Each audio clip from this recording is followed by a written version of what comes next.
哎，我这2两银子到底去哪儿？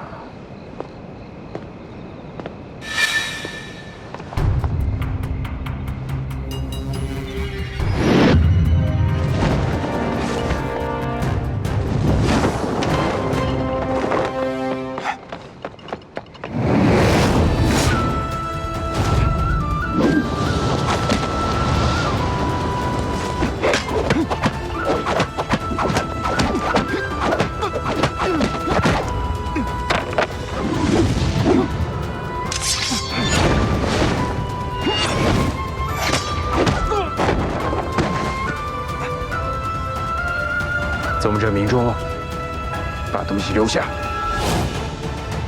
那就要看你的本事了。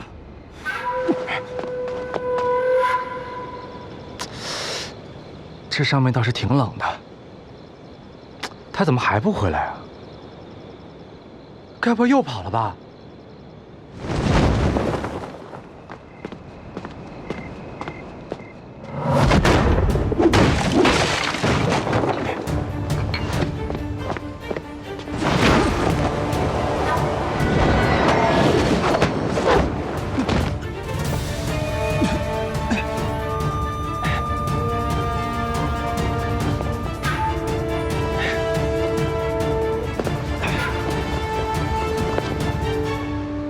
你到底是谁？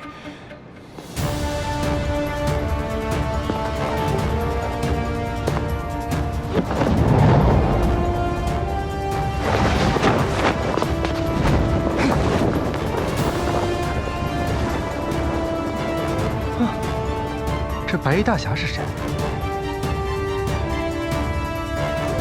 糟了，李莲花呢？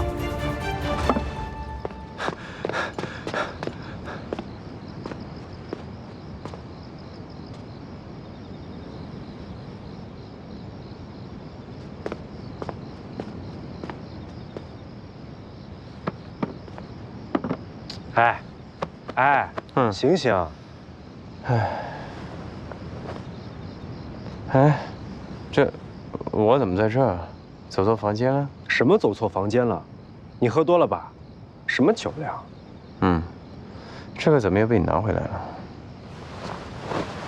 我跟你讲，刚刚宗正明珠出现了，想要把他盗走，幸亏出现一位白衣大侠保住了他。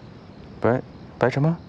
刚才那位白衣大侠绝对是个绝世高手，拿根树枝都能当剑，一招就把这宗正明珠给打跑了。你不知道刚才那一剑，剑之快，根本就看不清虚实。哎，剑在他手里飘逸灵动如蛇，剑气一出就气贯山河。啊，除了我师父李相夷，我还真没见过这么厉害的人呢。啊，这么厉害呢？哼，你又不会武功，跟你说这些干嘛？还是看看东西有没有丢吧。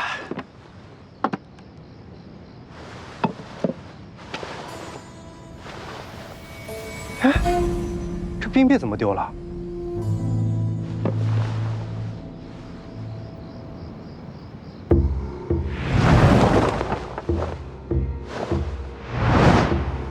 宗正明珠拿走了，怪不得，原来宗正明珠一直想要的不是这博兰人头，而是冰片。这冰鞭到底是干什么用的？值得他费这么大的劲吗？这个我还真不知道。